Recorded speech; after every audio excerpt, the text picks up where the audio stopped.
باللہ من الشیطان اللعین الرجیم بسم اللہ الرحمن الرحیم الحمد للہ رب العالمین والصلاة والسلام علی اشرف الانبیاء والمرسلین اما بعد قال اللہ سبحانہ وتعالی فی کتابہ الکریم بسم اللہ الرحمن الرحیم انا انزلناہ فی لیلۃ القدر وما ادراک ما لیلۃ القدر۔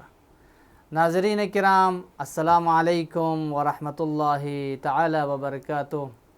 سرزمین نجف اشرف جوار امیر المؤمنین علی بن ابی طالب سے حیات مصطفیٰ کی خصوصی نشریات پروگرام فیضان رمضان لے کر آپ کا میزبان احمد سلیم آپ کی خدمت میں حاضر ہوں۔ امید کرتے ہیں آپ سب بھی صحت و سلامتی کے ساتھ اس ماہ پربرکت، اس ماہ پرعظیم سے لطف اندوز ہو رہے ہوں گے۔ ناظرین کرام، آج ہم جس ٹاپک پر گفتگو کرنے جا رہے ہیں وہ ہے شبہائے قدر، جس کے لیے آج ہم نے ایک بار پھر ہمارے اسٹوڈیو میں دعوت دی ہے قبلہ حجت الاسلام والمسلمین علامہ سید صادق علی شاہ رضوی صاحب کو۔ آئے میں آپ کو اپنے مہمان سے ملواتا ہوں۔ قبلہ السلام علیکم ورحمۃ اللہ وعلیکم السلام ورحمۃ اللہ وبرکاتہ۔ قبلہ ایک بار پھر آپ کا بے حد شکر گزار ہوں کہ آپ نے اپنی قیمتی اوقات میں سے وقت نکال کر یہاں تشریف لائیں۔ اللہ تعالیٰ آپ کی اس عبادت کو اپنے بارگاہ میں قبول و مقبول الہی آمین، الہی آمین۔ سیدنا الجلیل، گزشتہ نشست میں ہم نے یہ اس بات پہ گفتگو کی تھی کہ لیلۃ القدر سے مراد کون ہیں، اس پہ ہم نے مختصر سی گفتگو کی ہے۔ آج میں آپ سے یہ جاننا چاہوں گا کہ یہاں پہ من کل امر سلام سے امر سے مراد کیا ہے، تھوڑا اس پر بھی روشنی ڈالیں تاکہ سامعین مزید استفادہ حاصل کر سکے۔ آپ کا شکر گزار ہوں، موقع فراہم کیا جوار معصوم میں، جوار امیر المؤمنین میں بیٹھ کر بہت ہی خوبصورت موضوع کے اوپر گفتگو کرنے کا موقع آپ نے عطا کیا۔ بہت شکریہ۔ ناظرین و سامعین، بات کو بہت جلد اذہان تک پہنچانے کے لیے میں ایک واقعے کا سہارا لوں گا۔ اس سے یہ ہوگا کہ ہر کوئی اس بات کو فوری طور پر سمجھ لے گا۔ سبحان اللہ، سبحان اللہ۔ مقام رہبہ میں امیر المؤمنین اپنے اصحاب کے ساتھ بیٹھے ہیں تو کوئی کھڑا ہوتا ہے اور سلام عرض کرتا ہے مولا پر۔ مولا نے فرمایا کون ہو تم؟ تو اس نے کہا میں آپ کی رعیت میں سے ہوں۔ مولا نے فرمایا آج تک تم نے میرے اوپر سلام نہیں کیا ہے، میں نے تمہیں دیکھا نہیں ہے، اس کا مطلب یہ ہے کہ تم میرے علاقے کا نہیں ہے۔ تو اس نے امان طلب کیا۔ مولا نے فرمایا معاویہ کے سپاہ میں ہو؟ تو اس نے عرض کی جی میں شام سے آیا ہوں۔ مولا نے فرمایا کیا مسئلہ ہے؟ میرے طرف سے امان، کوئی مسئلہ نہیں ہوگا، کوئی مشکل دقت نہیں ہوگی۔ تو ان سوالوں کو رکھا جو روم کی طرف سے امیر شام کے پاس آیا تھا، لیکن امیر شام جواب دینے سے قاصر رہا تھا۔ تو وہ چاہتے تھے کہ ایسے ہی مولا سے جوابات لے کر کے روم کی طرف بھیجیں اور ان کو یہ کہا جائے کہ ہم نے یہ جواب واپس کر دیا ہے۔ مولا نے فرمایا کیا سوال ہے؟ تو وہ سوالات، چونکہ سوالات زیادہ ہے اس لیے میں اکتفا کرتا ہوں فقط اس سوال کے جواب پر جو کہ دیا گیا، جس میں امر کے بارے میں پوچھا کیا تھا کہ امر خدا، امر ربی سے کیا مراد ہے؟ من کل امر سلام، اس امر سے کیا مراد ہے؟ امام خود بھی جواب دے سکتے تھے، لیکن امام نے جواب نہیں دیا بلکہ بتا دیا ہمارے گھر میں جو بھی پلتے ہیں، جو بھی ہے وہ معدن نبوت میں ہے، وہ سارے سب کے سب محمد ہے، سب کے سب ولی ہے، سب کے سب امام ہے۔ تو امام حسن کا انہوں نے انتخاب کیا۔ امام حسن نے پوچھا تو یہ سوال جب انہوں نے امام کے سامنے رکھا تو امام نے فرمایا دیکھیں،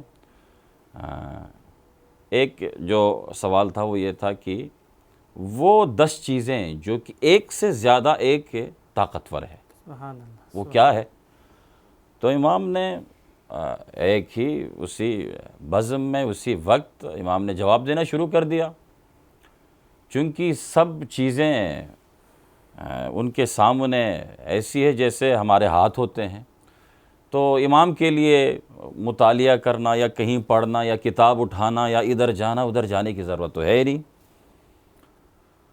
امام نے جواب دینا شروع کر دیا، دیکھیں ایک سے بڑھ کر ایک، سب سے زیادہ سخت پتھر ہے، پتھر سے زیادہ طاقتور لوہا ہے، کیونکہ اس پتھر کو کاٹتا ہے وہ۔ لوہے سے زیادہ طاقتور کیا ہے؟ آگ ہے، اس لوہے کو موم کر دیتی ہے آگ۔ اور آگ سے زیادہ سخت کیا ہے؟ پانی ہے، آگ اگر لگی ہوئی ہے تو پانی اس کو بجھا دیتا۔ اور پانی سے زیادہ طاقتور وہ بادل ہے جو اس کو لے کے پھرتے ہیں، اور بادل سے بھی زیادہ طاقتور ایک چیز ہے، وہ ہے ہوا، جو اس بادل کو اپنے کندھوں پہ لے کے اڑتی ہے۔ اور ہوا سے بھی زیادہ طاقتور وہ فرشتہ ہے جو اس ہوا کے اوپر موکل ہے، وہ جہاں چاہے اس ہوا کو چلا دیتا ہے، جس طرف چاہے، جس شہر میں چاہے، جس علاقے میں چاہے۔ اور اس سے بھی زیادہ طاقتور ملک الموت ہے، کیونکہ اس فرشتے کی روح کو وہ قبض کرے گا۔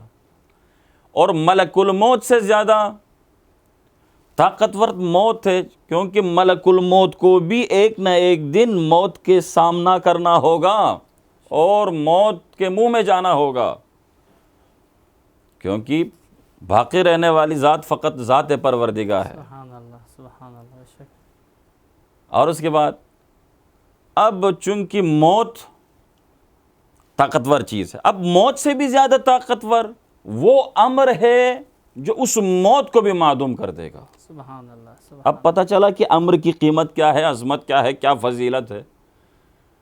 اب پتہ چلا کہ تنزل الملائکۃ، اب اس رات میں شب قدر میں جو ملائکہ اور روح نازل ہوتے ہیں، من کل امر سلام، ان تمام امر کو لے کر، امور کو لے کر نازل ہوتے ہیں، جو کہ اس سال کے اندر خداوند عالمین نے انسانوں کے لیے مقدر کیا ہے۔ اب جو جس کی نصیب ہے وہ سب کچھ اسی رات میں ہے، لہٰذا ہمیں چاہیے کہ اگر نصیب آپ نے اپنا خوبصورت نصیب آپ دیکھنا چاہتے ہیں، اپنی اچھی قسمت، خوبصورت قسمت آپ کے حصے میں آئے، تو رات میں جاگیں اور فریاد کریں اور جاگتے رہیں، اور عبادات و دعاؤں کی اس شیرینی کو محسوس کرو، اور اپنے آپ کو بارگاہ رب العزت میں پیش کر دو، اور اپنی زندگی کو، ہم دنیا کو، ہم آخرت کو انہیں راتوں میں سوار۔ سبحان اللہ۔